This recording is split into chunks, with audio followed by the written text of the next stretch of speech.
Well, Rising family, once again, we are here for We Meditate Wednesdays in this edition of The Great Mother, episode 3. And for episode 3 of We Meditate Wednesdays, The Great Mother, we will actually be talking about the establishment of modernity and the prevalence of patriarchy and Marxism as it has permeated society, and it has changed and shifted the way that we operate as human beings on this spiritual journey called life. So, as usual, the Great Mother is coming from the Great Cosmic Mother, and this is a reflection of Monica So and Barbara Ann Moore's reading. And this particular reading is a recourse or a rehash or a retread of the understanding of ancient cultures, of ancient understandings, of ancient teachings, and ancient truths about femininity, about the divine feminine, about the feminine aspect of spiritual energy, about the feminine presence of life, and the great womb that holds all of us together, whether we acknowledge this feminine presence or not. Nevertheless, we will actually get right into it. And so for this particular reading, or for this particular review, we will really discuss or introduce the prevalence of matrilineal societies. Now, matrilineal societies are essentially the cultures that existed in a time before where the bloodlines were traced through the mother's name. Essentially, we live in a culture today where if a child is born, the child takes on the father's last name, and the bloodline, so to speak, is attributed to the bloodline is attributed to the father from the child. However, the way of doing so is somewhat of a new paradigm in the whole of human development, because it has been revealed, or it has been understood, that ancient cultures that have been here much longer, or existed anyway, in a time long ago that lasted longer throughout the history of humanity, that shows that the mother, or the matrilineal designation, was actually more prevalent, meaning that when a baby was born, the last name was actually taken on from the mother, and the bloodline was traced through the mother. Now, we will get into that and as to why.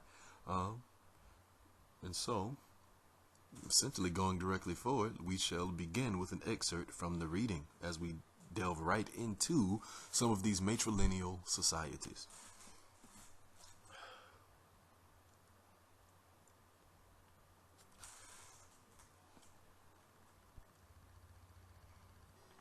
This particular section actually begins with the review from Lewis Morgan. Lewis Morgan, who is an American anthropologist, did a study, or a tribal study, on the Iroquois Indians. And this, again, is just one particular tribe of a Native American land, but the information that was gathered from Lewis Morgan isn't one example of all of the many cultures that existed before modernity came in, that shows exactly how people kept track of their children, and has also constructed societies out of this particular structure. So it says, in the very influenced by the writings of Lewis Morgan, an American anthropologist, Morgan lived with and studied the tribal societies of the Iroquois. In their kinship, structure, language, and customs, he found evidence of early communal and blood relationships based on different stages of group marriage. We'll pause there. Different stages of group marriage. This particular phrase here, group marriage, they're not talking about people necessarily coming together in groups and all marrying each other. Like 8 people, 4 dudes and 4 guys, 4 dudes and 4 chicks coming together, and they all getting married to each other. Essentially, they're saying that people got married in packs, people got married in groups. Like you have a graduating class. You don't just go to school and graduate by yourself. You graduate with your class, and there's a whole group of you that all pass that initiation and all go on to the next level together. This particular design, like I say, with a graduation, is actually in nothing more than a modern interpretation of what matrilineal societies were doing with their own people inside their cultures on smaller scale. And basically through the parallel of a school graduation, we could almost see or come to understand why it was carried out in those ancient times. Again, you graduate with a class because that particular class all came together at the exact same time, all went through, the 4 years or 3 years or whatever course of study at the exact same time. You all had homecoming at the same time. You all had prom at the same time.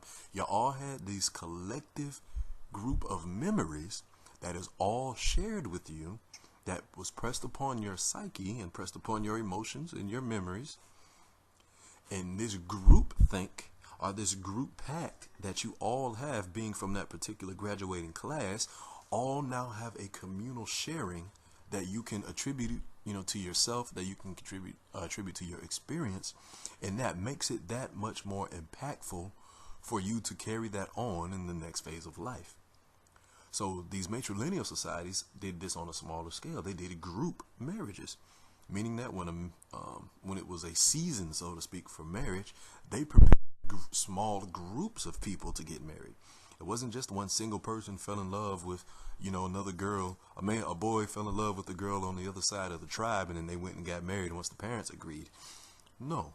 Once people came up of a certain age, within a certain window of time or a certain age range, they started to initiate them into certain processes that were preparing them to take the reins of the culture that they were in.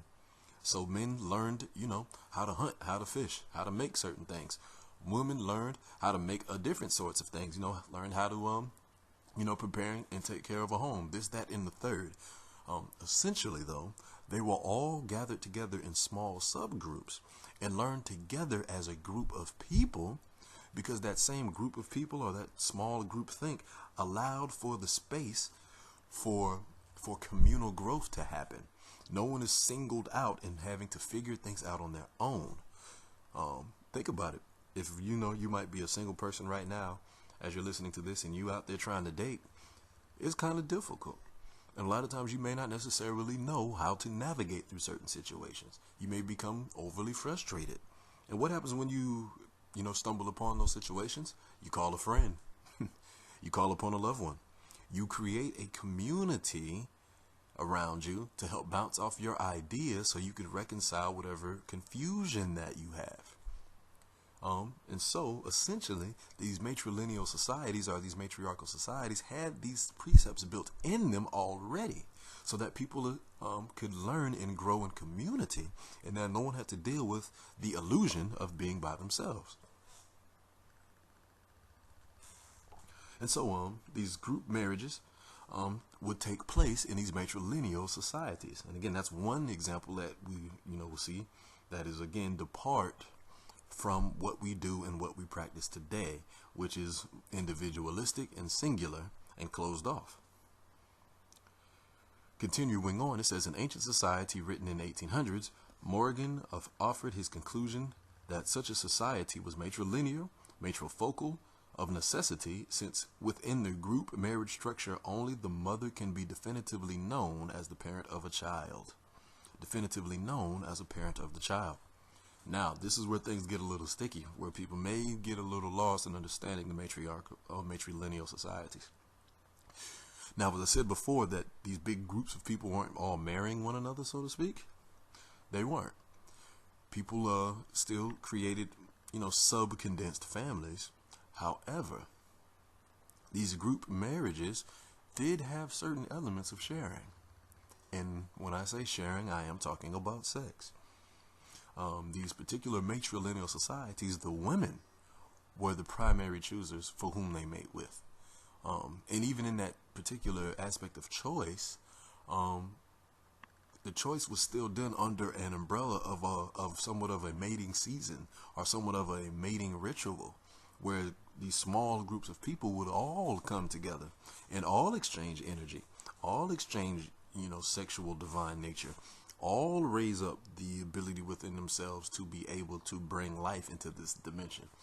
They all kind of participated this in a loosely I hate to say the word, but a loosely orgy or orgiatic type of form.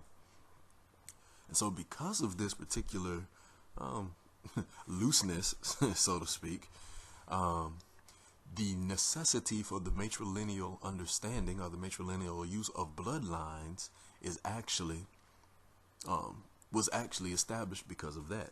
Because again, if 8 people come together in a group marriage ceremony, and then they have one particular session as a group that will help create life for the continuance of that society, the only way that they can know whose child that belonged to would be from the actual mother, because the child is inside of the mother's womb. It is the mother who actually puts the baby together inside of herself. It is actually the mother who carries said child until the child is born, and it will be the mother who cares for the child when the child cannot care for itself.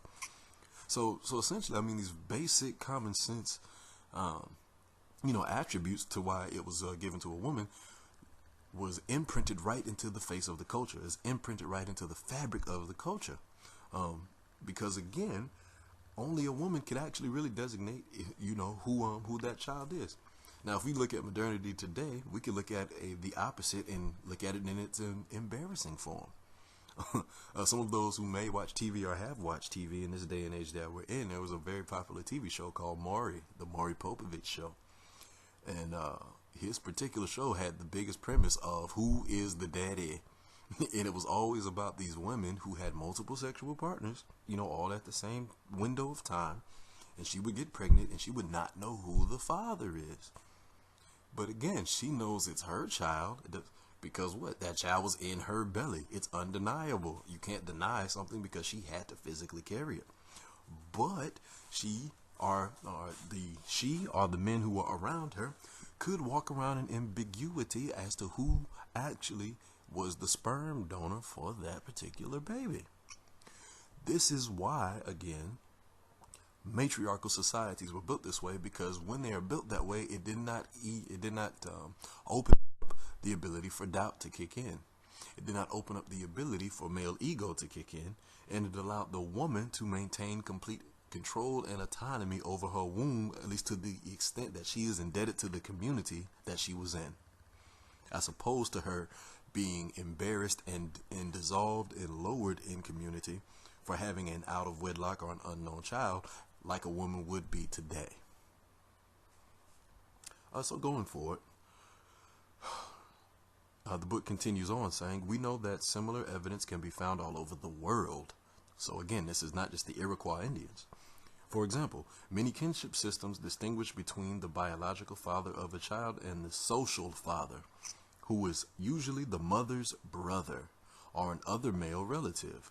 The social father is considered the real father in these societies, and the identity and inheritance are passed along through the female bloodlines. Now again, just brushing up on this particular paragraph, it is actually saying that in some cultures, they actually did identify the sperm donor father, the person that the woman actually had intercourse with, who actually put the sperm in her belly, for her to actually birth the child. However, these same particular cultures knew that when that child came out, that child belonged to the mother. And because that child belonged to the mother, that child belongs to the mother's family. And since that child belonged to the mother's family, that child received its male influence from the male family members. And its male family members, as it says, was actually passed on to the woman's brother, or essentially the next adjacent male who was already in the family. Now that may sound a little foreign, or it may sound a little odd, right? Like if we look at it from the frame of lens today, where we say that girl has sex with the guy, she gets pregnant, and the guy leaves. What happens? She has the baby, and most likely that baby is taken care of by the woman's family. She falls back onto the support of her family, and the family takes care of the child. Now, in our modern society, we look at this as a deficit.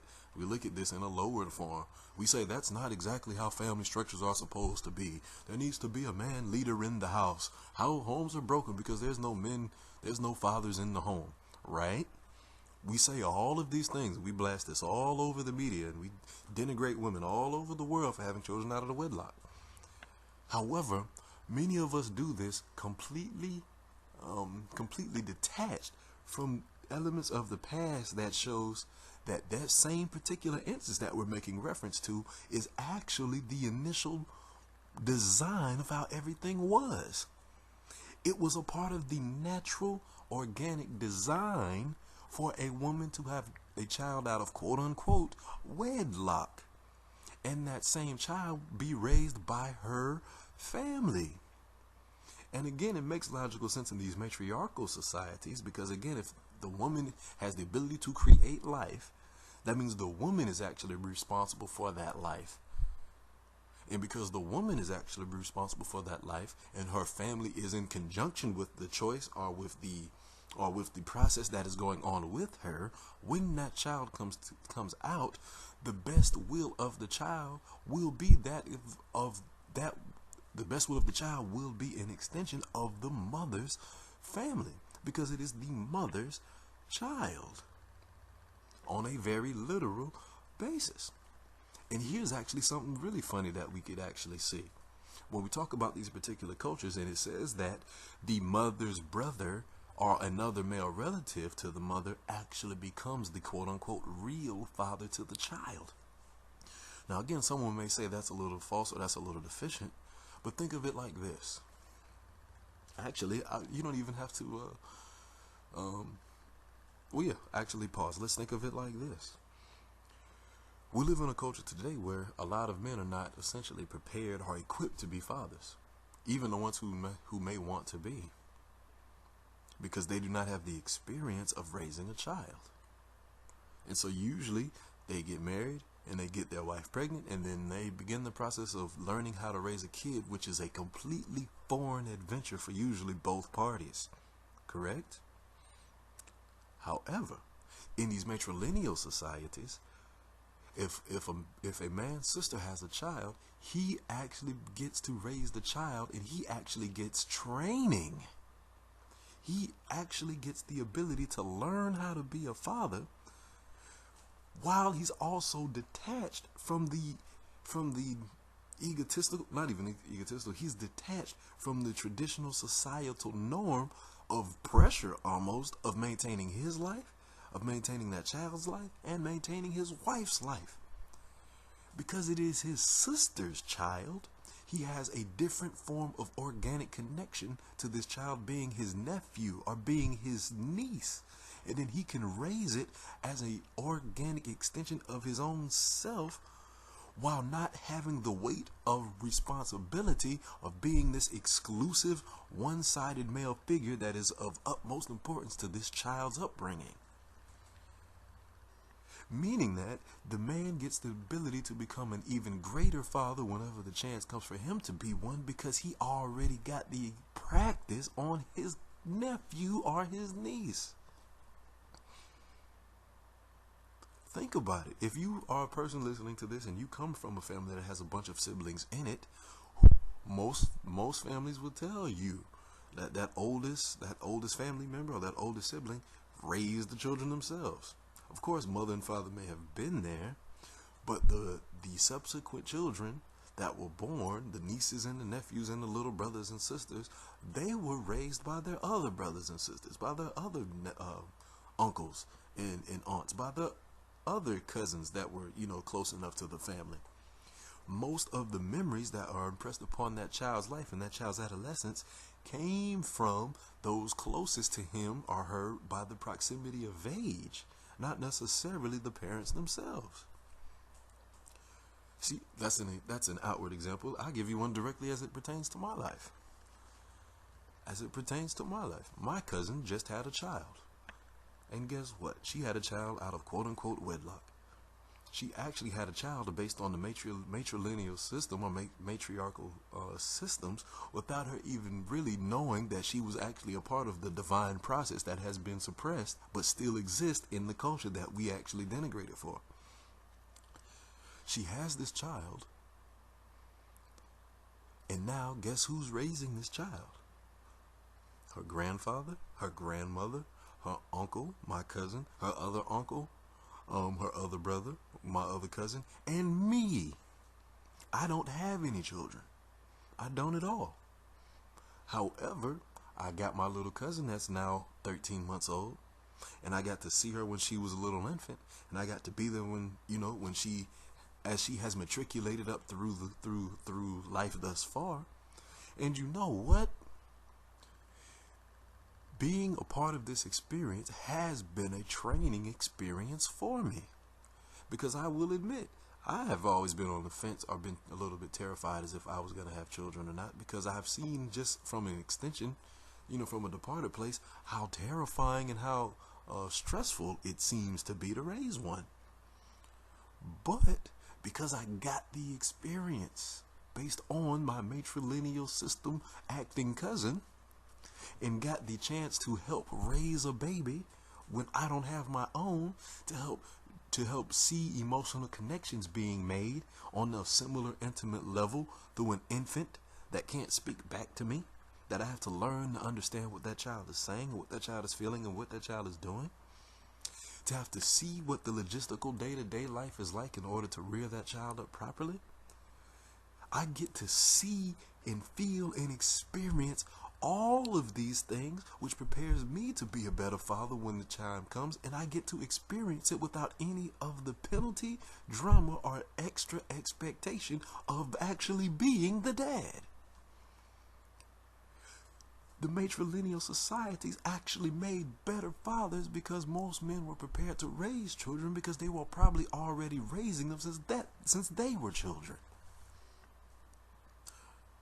This is the profundity of the Great Mother that we are now beginning to enter into when we see that the mother can actually construct societies that bring a greater sense of balance and a greater sense of community and a greater sense of oneness for all who experience her. Because again, our patriarchal society is completely opposite. It takes us out of the normalcy of a communal raising of the child. We say that linguistically, it takes a community to raise a child, but we don't really practice that. Let somebody next door neighbor put a hand on your child. You call them the police.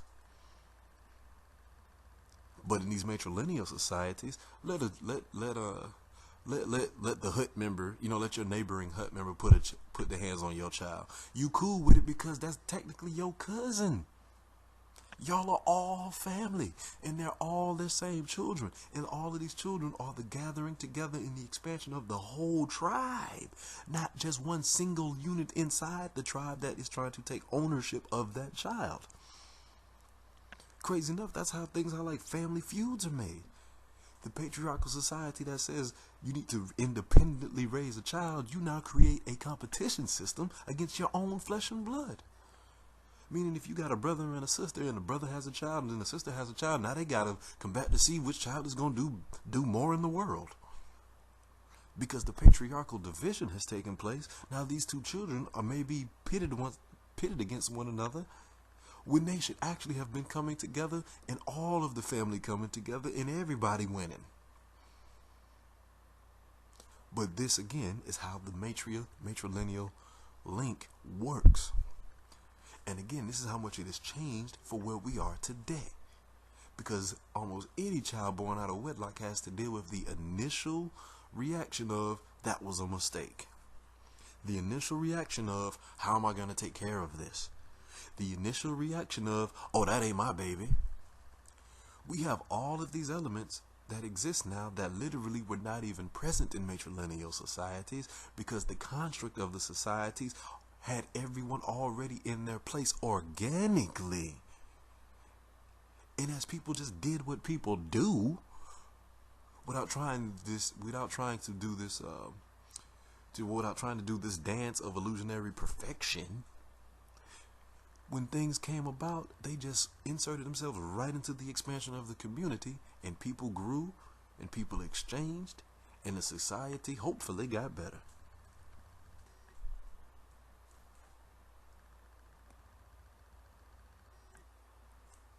So that is essentially how a matrilineal society has worked before. And the question is, can any of us really find ourselves being in those situations?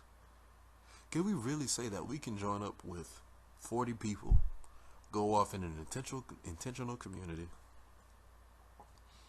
and keep everything in house on a very literal, equilateral basis? Meaning that y'all all in your own core little family units did your own thing, but when maiden season came around, everybody getting some. Everybody passing it around. And whatever baby that gets born, no matter whose sperm that baby came from, the mother that gets pregnant goes right back into that core family unit, has that child, and whatever that child comes out like, whatever child looks like, that child is raised up by that mom and that dad and whatever potential siblings that are in that house, and no one asks a question about paternity. That's a tough pill to swallow as a man, and even funnier, I know it's a tough pill to swallow as a woman, because women have adopted this patriarchal life and raised it up as the standard harder than men do. It's usually men running away from fatherhood. It's usually men running away from the responsibility of raising a child. And that's, again, the funny part about it. This culture that we're in actually opens the door for men to be able to leave, because there's no longer any sense of real community. But before, there was nowhere for the men to go.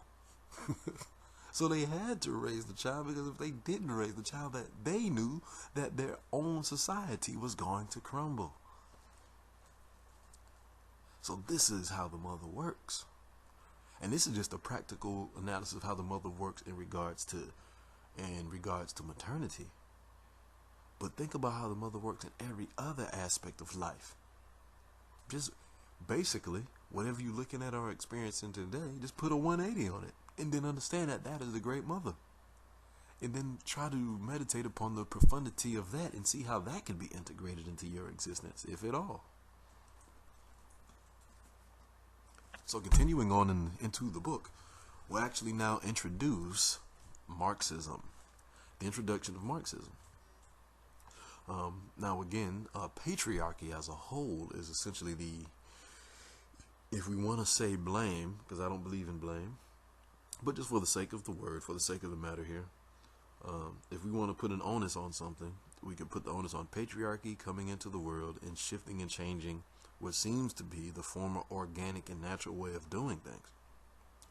This overarching patriarchy, this wavelength of energy, this basically imbalance, this imbalanced force of masculine energy, came into fruition in humanity, or came into fruition in an understandable form through the paradigm shift of Marxism. And it says here,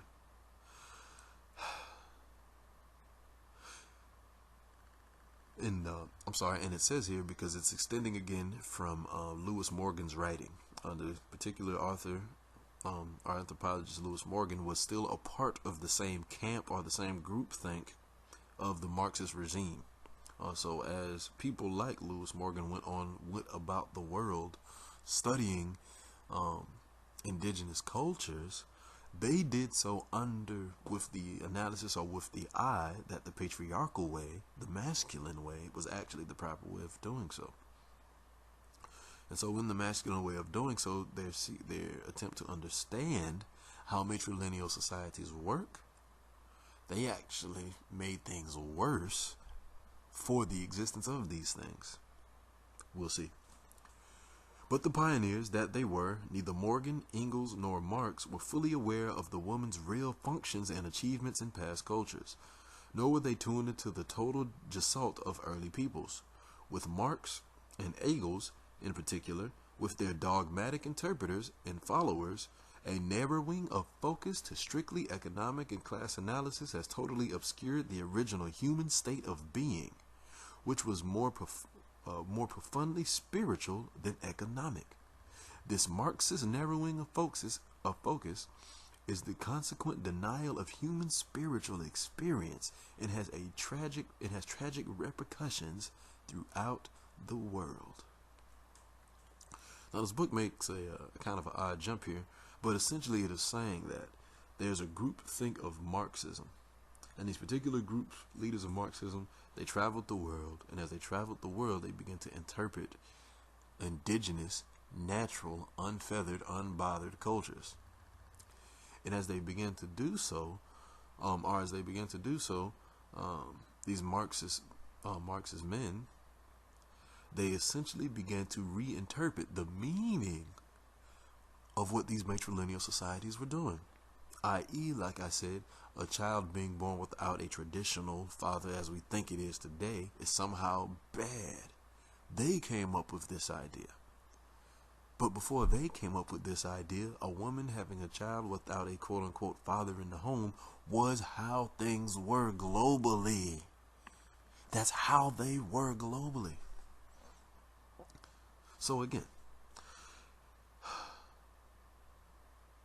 it says, with Marx and Engels in particular, their dogmatic interpretations and followers created a narrowing of focus to strictly economic and class analysis that is completely obscured from the original human state of being, which is more profoundly spiritual than economic. So I repeat this because essentially we're saying here, when we denigrate women who have children with no father in the home, when we denigrate what we think is a broken family, when we denigrate a man who quote-unquote won't take care of his child, we're not actually denigrating the actual source of spirit which actually created us human beings to operate in that way. We're actually disgracing the Marxist agenda that is completely devoid of spirit itself, that says we should actually be operating in a way that puts the man in top of dominance of the woman, inclusive of taking control of her children. Because we have adopted a non-spiritual understanding of life that says a man is supposed to override and overrule over children and women, we think that we are actually out of the will of spirit. When actually the will of spirit says that the man is supposed to be the secondary figure in this process.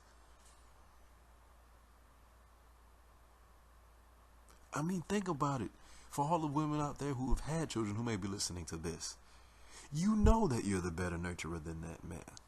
You know that you could be trusted better with your child than that man. You know that you have the more spiritual, mental, emotional capacity to deal with that crying baby that won't shut up for 4 straight hours. You know you have the ability to intuitively interpret what that child is saying and what that child needs better than a man can.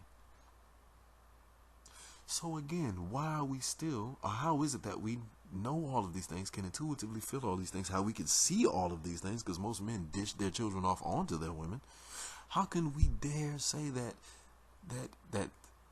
how can we dare say that in the face of all of those things that men are somehow supposed to quote unquote lead, or that the DNA and the last name is supposed to come from him? All of the responsibility comes from her. All of the blood comes from her. The vast majority of the blood and the chromosomes and all of that type of stuff come from the woman. They don't even come from the man. It's not even scientifically correct to give the man the last name because the woman has the vast majority of the biology passed on to the child. And so again, I'll say it one last time. A narrowing of focus to strictly economic and class analysis has totally obscured the original human state of being, which is more profoundly spiritual than economic. And just as a side note, think about the times that we're in today. We meet new people, or we go out to gatherings and we want to hobnob and things like that. What do people ask? They ask you what's your name, and they ask you what do you do for a living. And based on the answer that you give, you might get judged, or you might get accepted, or you might get favored, or you might get disgraced. And it's all simply because of the illusionary title that you said you hold based on the job that you have. And the response to that is purely egotistical.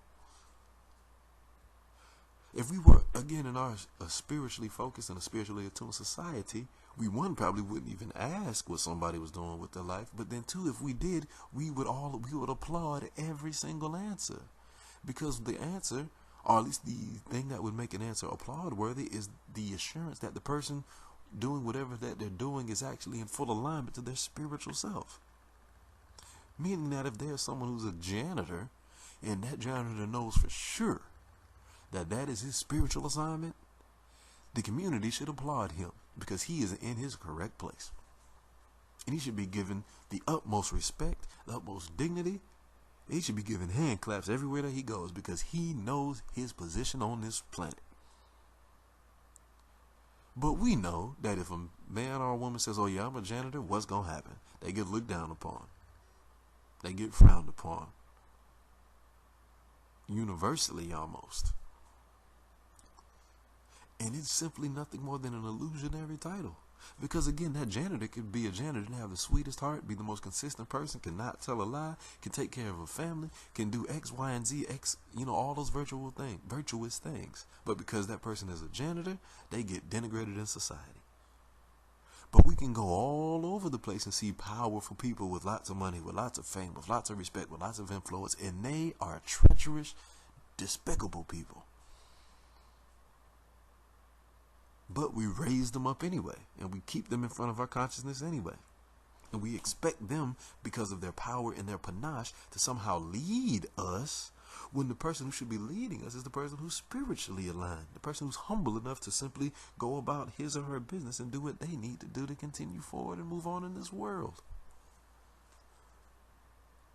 And so the tragic repercussions that we're in right now, we're seeing it all over the airwaves. We're seeing it all over with our government systems. We're seeing it all over the place with this false illusionary race conflict that we have. Everything that we're experiencing right now is from this male-dominated perspective that is intentionally devoid of the spiritual truth of our own selves. All we want to do is compete. All we want to do is acquire. All we want to do is get more and more and more, and let that be the proof that we are somehow spiritually attuned. We want to go read book after book after book and learn technical expertise after technical expertise after technical expertise and show that as the proof that we have somehow been spiritually attuned, spiritually evolved. When those are nothing more than tools, when those are nothing more than titles, when those are nothing more than egotistical extensions of our own selves, we are actually supposed to be in alignment with our spirit body, with our spirit intention, with our spirit flow. And so when someone asks you, oh, what do you do for a living? I follow my spirit. That should be the answer. Not I'm a lawyer. This is the shift that we have been given, and this is the society that we're in today.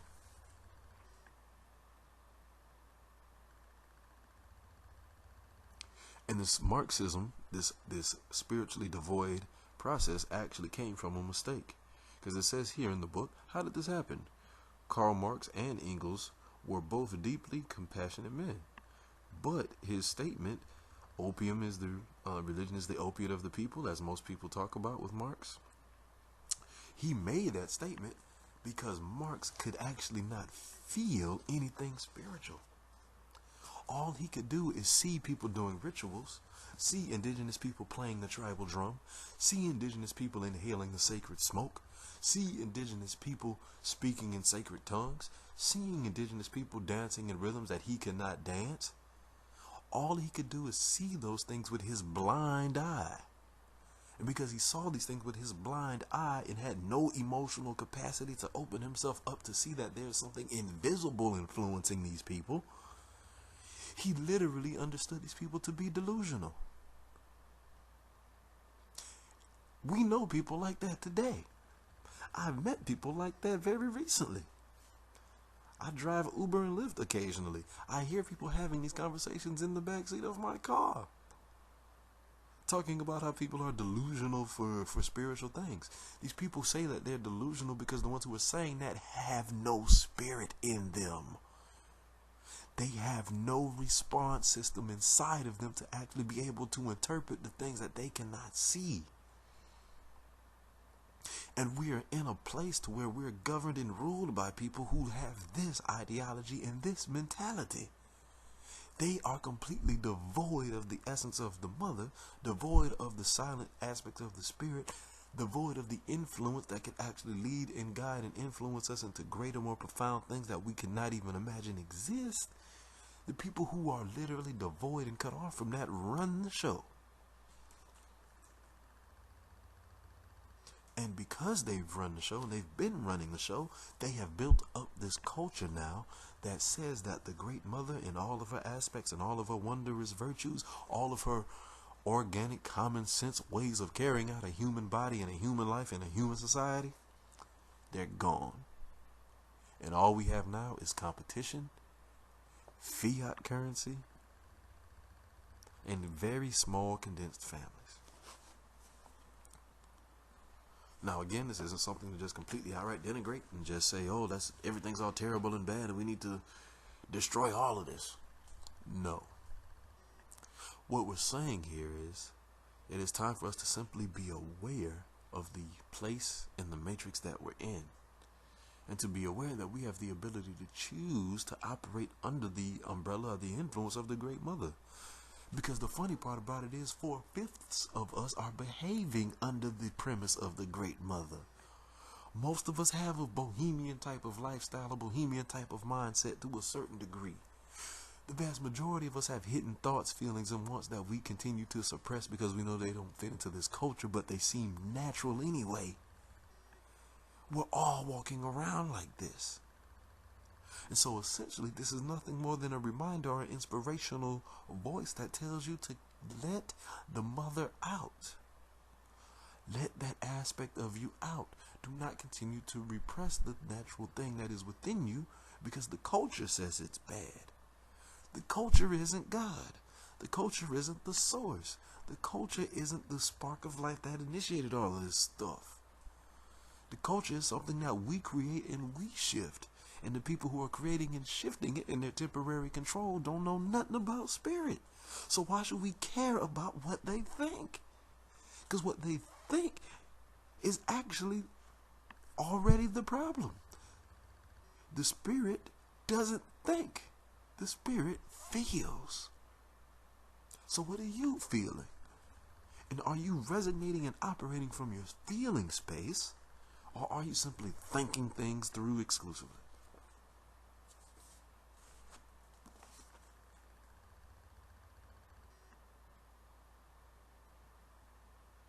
And so we continue on about this tragedy of Marxism as it has pervaded society.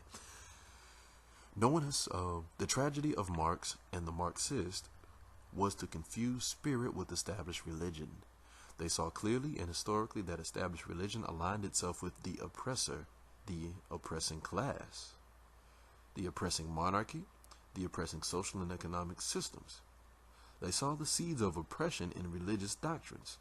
Doctrines that rationalize poverty and enslavement and excuse brutal tyranny and greed by setting quote-unquote God's seal on social systems based on hierarchies in rich and poor, hierarchies of rulers and the ruled. They saw the wealth and power of churches and the rich passivity of the believers.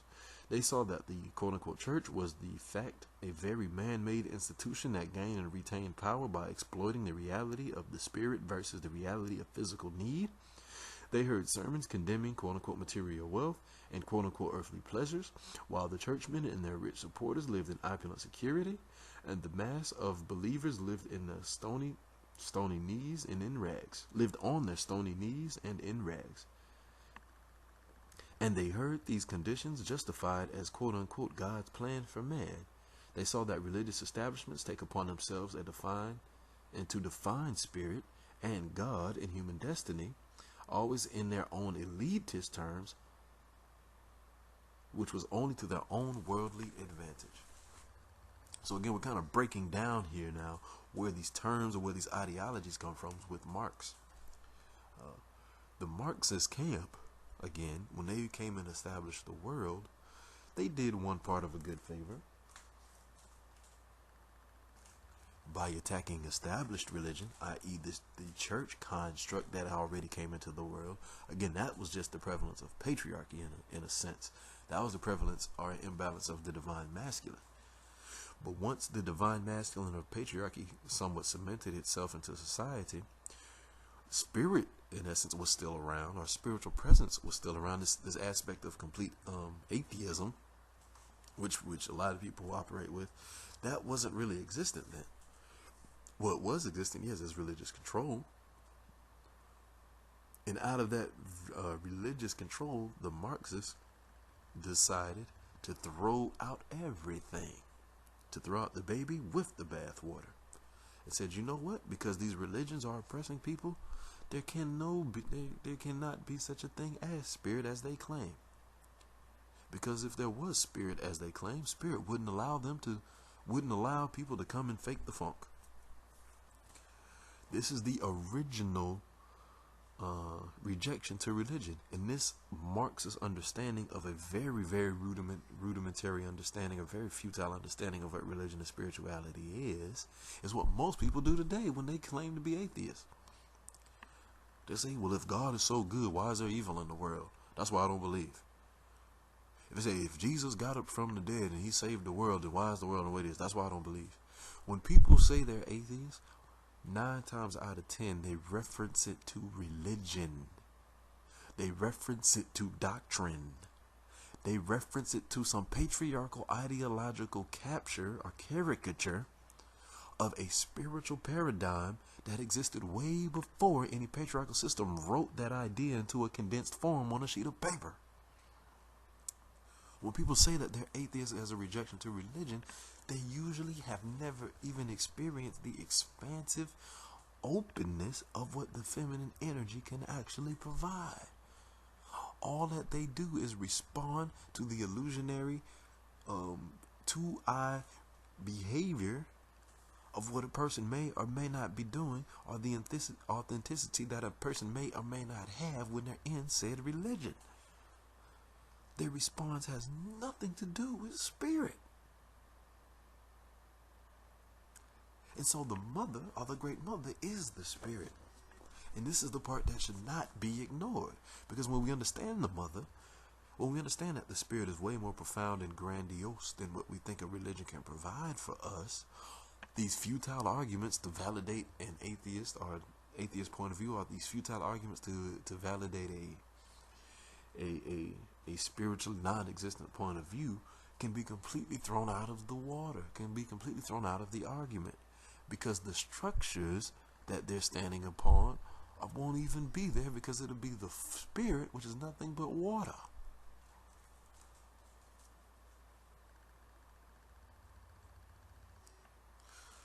So back to the book. It says, seeing these things, Marxists rightly condemn the collusion of established religions and the historic oppression of human beings. Tragically, they also denied the reality of the human spirit and its genuine longings. They rightly wanted to save humanity from religious exploitation, but their narrowing of focus, their economic and class reductiveness, they split the human being into 2 conflicting parts: a material existence versus a spiritual existence. And pause. This whole notion that your flesh and your spirit are separate came from the Marxists, or was reinforced by a Marxist ideology. We live in a culture to where they believe that your job that you do every day is a completely different aspect of yourself versus what your inner self is, or what your inner self desires, or what's going on inside your psyche. Again, I'll use a modern term. When we talk about spirituality, we're really just talking about your psyche, how your psyche resonates with these energies that everybody's resonating with. We live in an established culture by people who literally think or thought that somehow the spiritual core and essence of you, that is the thought processes that you have that are resonating inside your own body, are somehow detached from the physical movements of said body.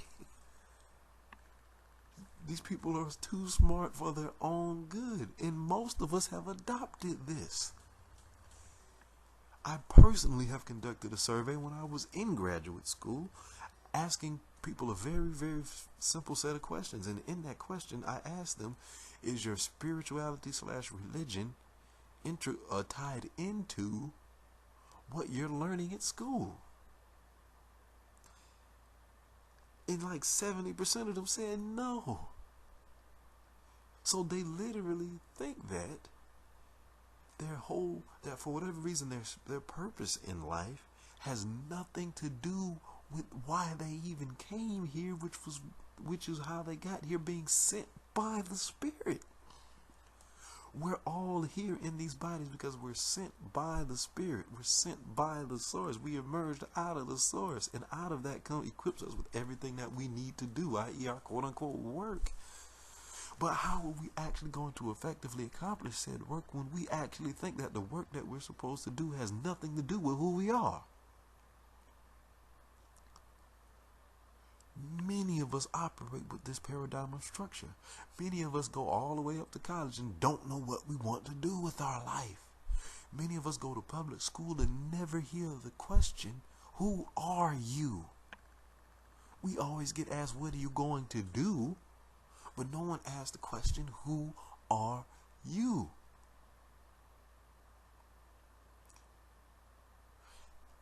Searching that question and learning who you are in an organic, authentic oneness perspective will in fact show you your path for life and your quote-unquote job.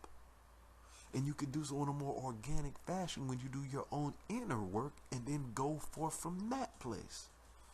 But most of us are stimulated from the outside and think that we're going to go do a job that seems like a proper enough stimulus to keep us excited, so that we can simply just exchange our energy in a very soulless and spiritually unintelligent or spiritually detached form. This is why so many people burn out at work.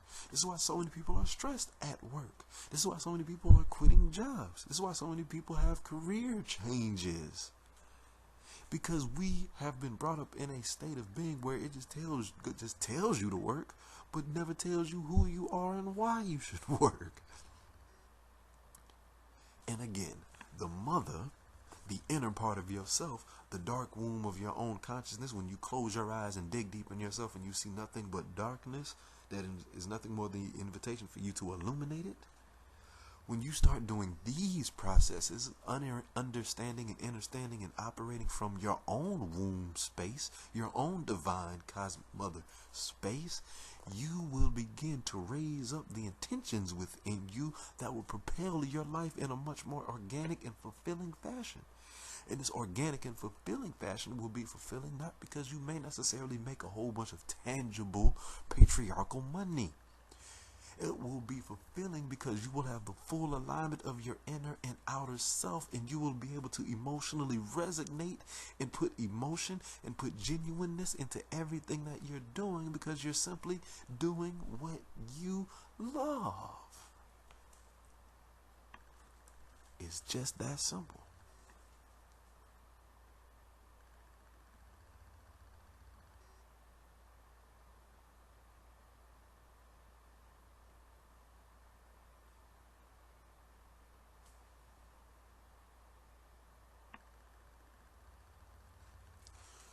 Going forth, it says this split was the mirror image of the already existent religious dualism.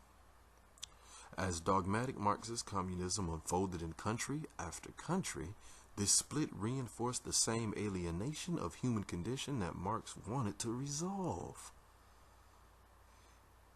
Essentially, when we talk about communism and things of that nature, the real reason why it's supposed to be a bad thing is not because somehow financially, communally sharing is going to somehow not work and be destructive and people fall and collapse upon themselves.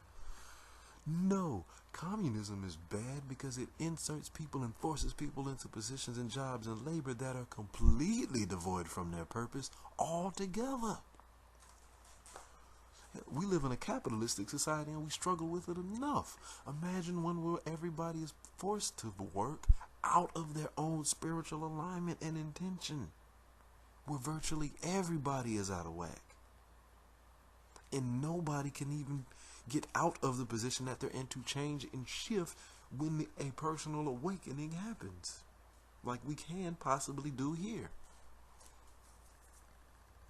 So yes, When they actually attempted to liberate people from religious dogma, they did nothing more but split them under the prevalence of it even more, and relinquished the human ability to control themselves even more. Decrease the ability for the human to intuitively focus and intuitively create new things even more. To create societies that were even more demeaning and more detached and more poverty-stricken than the ones that they thought were indigenous and inferior. I'll just say it simply like this. You cannot have a perfected life, you cannot have an abundant life unless you bring in and live out the Great Mother. Because if you continue to try to operate from the mental plane, from the mental aspect of yourself, from the logistical only aspect of yourself, all you're going to do is create more systems that bind and block you and make it more difficult for you to actually attain what it is that you want. And you know how you actually do this? You think too much. That's what this is. Marxism is thinking too much. Marxism is becoming an intellectual and reading 15 different books about a particular subject versus being an experiential person who just goes and does it. This is where we're at. We have entered in such a huge mental egotistical space that vast majority of us are paralyzed from doing our true intention. We're so terrified to go pursue our dreams because we know so much about the intellectual process of what it's going to take to get there. When honestly, if we were completely uninformed and simply had the intention, we would probably be more like children and would just get up and go do it and learn about what needs to happen in the process. Most likely you and I will go further along down the road in our journey if we simply just got up and doing it and learned it as we went, as opposed to already knowing what it would already take. This is how the mother works. And the same process and modality is essentially how the core of what a religious system was supposed to be. The quote-unquote mystery schools. They're bringing you into the mystery of the womb of the mother. Meaning that the only way you're truly going to understand or learn something or be transformed by something is if you jump in unknowingly.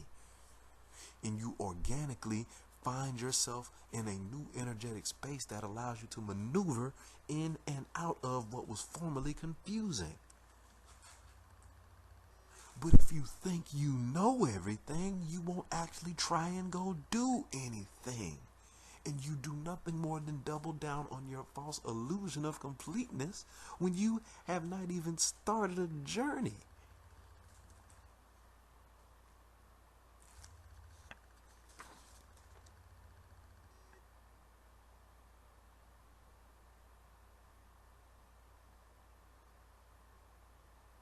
And so we'll just continue to go forward, almost complete for today. It says, if the Marxist in this case was denouncing or trying to eliminate patriarchal religion, founded on privilege and poverty and mystification of reality, and functioning through the exploitation of human labor and human sexuality, that would be fine. But he also is denying what is the very truth of human existence, and that existence of the original matriarchies, the experience unity of psychic, productive, sexual, cosmic power and activity in the egalitarian collective of women. Essentially, this paragraph is saying that all research really shows that matriarchal societies, meaning societies where the women held the cultural weight. Again, they may not logistically tell men what to do, but as far as the emotional and spiritual weight that the culture felt, that responsibility was on the women. And as those cultures had that particular frame of reference or frame of life, these particular cultures were way more egalitarian or way more equal than the ones we live in today. Anyone with common sense knows that things aren't equal. Anyone with common sense knows that things are heavily imbalanced, whether it be by race, whether it be by sex, whether it be by class. We could point out inequities in every area of life today. And that is because we are in patriarchal, Marxist, devoid of spirit influence. But the egalitarian, the equilateral, the societies that positioned everyone to have an equal piece of the pie in their own right was the woman that honored was the culture that honored the paradigm of the woman. And so if we want to essentially replicate, or if we essentially want to change society in a way to where things can get a whole lot better for the vast majority of us, we might want to consider putting women in charge. It's just a thought. But hey, back to the reading. For this is precisely what patriarchy sets out to do, to split material production from spiritual experience, science from magic, medicine from herbal knowledge, and psychic seasonal environment, sexuality from the sacred, art from the craft, astronomy from the astrology, language from poetry, and to place the resultant specialized, abstracted, and mechanistic knowledge in the hands of the privileged male elite, organized into the professions, hierarchies, and classes subsequently beneath them, to reduce the ecstatic dance of muscle, blood, and soul to factory assembly lines, production output schedules, and the gross national product. What that is saying is we have been put into a sterilized society that says or shows or believes that anything of worth, anything of high value, anything of pure creative essence, anything that can be change worthy to the earth must come from an elite man first. And if an elite man didn't come up with it first, he needs to be the one who's able to review it first before it can be shared into the world, because he is the apparent judge of the world that knows what the world wants and or needs, as opposed to the spirit who made it and sent it organically to begin with. And I know these things will be true because I have joined into the deep secret societies of patriarchal masonry. I've joined those ranks before. I've been in those societies before. They have information that is stored that will blow your mind. Like things that are actually true, that if I told you were true, you think that I'm a crazy person. But the only reason why you would think that I'm a crazy person for sharing it with you is because the elite won't allow the information out, because the information will not fit into the cultural paradigm that these people have created for us. This is what Monica So and Barbara Ann Moore are saying. They're talking about the state of affairs that we are in. Everything that the Great Mother sends, if it can be codified, if it can be captured up before anybody else gets their hands on it, they are going to grab it. And they're going to make sure that nobody else knows until they have sterilized it, or until they have learned about it, until they have manipulated and or controlled it. And once they have done so, then they let everybody know.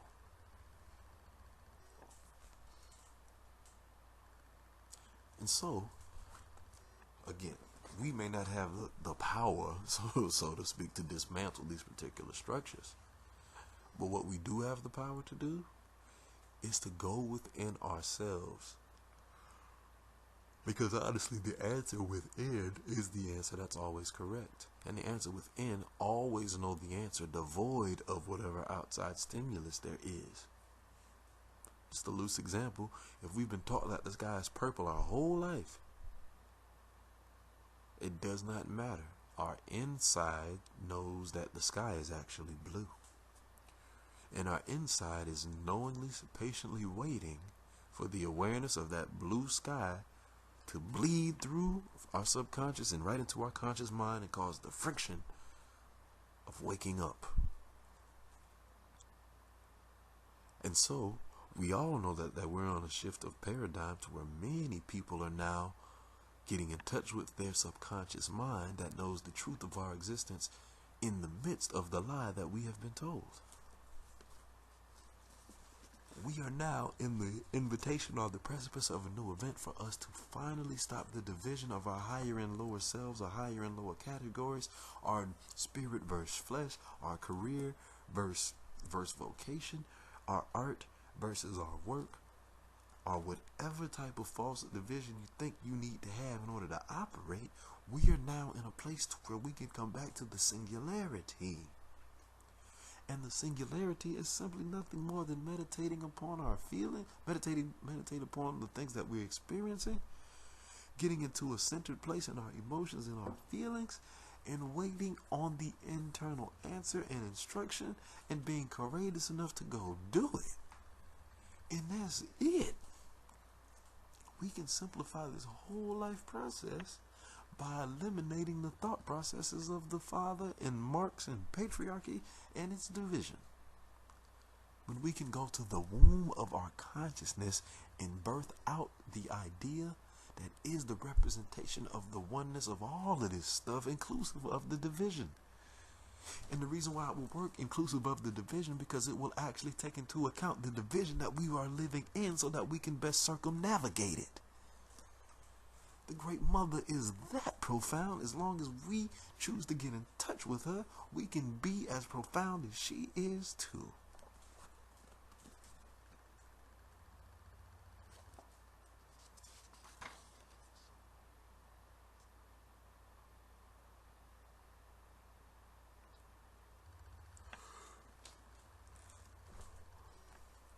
And so this particular chapter, it goes on, and it really discusses about essentially the prevalence that they fully believe that organic, indigenous, motherly, female-led societies are somehow less than, or somehow need to be destroyed, that somehow hold back human progress. Those are the things that we're dealing with today. Those are the paradigms and structures and leaders that we deal with today. But just know that regardless of whatever they are or are not doing, the Spirit knows the truth of our existence. And the truth is that love and compassion are the base energies that will hold all of these things together and push us along in spite of whatever patriarchal, Marxist, atheist-like energetic projection of life that exists today. We can buffer that bad boy and continue to live. So, if you are a person who feels like you have the intentions within you to do something that is unfit for this culture, do not feel bad. Embrace your mother. If you are a person who has the propensity to carry themselves in a way that is against the virtues of this culture, do not lower your self-esteem. Embrace the mother. If you have carried yourself in a way to where you have made a set of choices that appear to have put you at a social disadvantage in regards to what patriarchal systems value, do not think that you have made a mistake.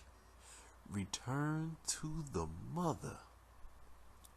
Because the funny part about it is, when you did what you did, when you said what you said, when you acted how you acted, whatever it is that you did that does not fit into this paradigm of structure that we have today, when you did it, you actually honored her. But you simply just did not make the emotional connection to know that that's what just took place. So here is the invitation to let you know that you are actually in the right place when you are following the full well intentions of your heart and nothing or anybody else. That is your mother. That is your own nurturing capacity.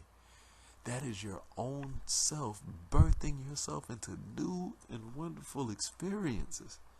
And yes, if you under the unction of the great mother, birth yourself into terrible, tragic experiences, know that that same tragedy was meant to happen for your transformation, which will lead you to birth something greater when the next season comes along. You will always win when you roll with her, because she will keep you in a place and a position that will always ensure that you're nurturing,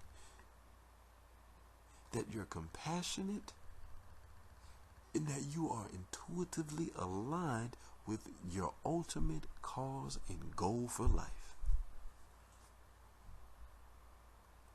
So we've come to understand a little bit of the constructs that we're in, but we're only understanding them so we can know how to navigate and or break them down. But we can only do that first when we break down the barriers within our own selves. So begin the process now and begin to meditate upon the mother in her openness, in her everlasting flow, in her everlasting nurturing, in her everlasting forgiveness. And once you start really resonating in that healing darkness, in that healing womb, and you really find yourself in that space deep within, that's when you could finally begin to repair yourself and repair your life, repair your behavior, and begin to be greater than what you were in that moment before. So, you've lived under the patriarchal unctions of yourself long enough. Let's try the mother for a change and see how far you go. This is We Meditate Wednesdays, the Great Cosmic Mother. I'm your host, Ahmad Blair Brown. Many blessings to you. Be well.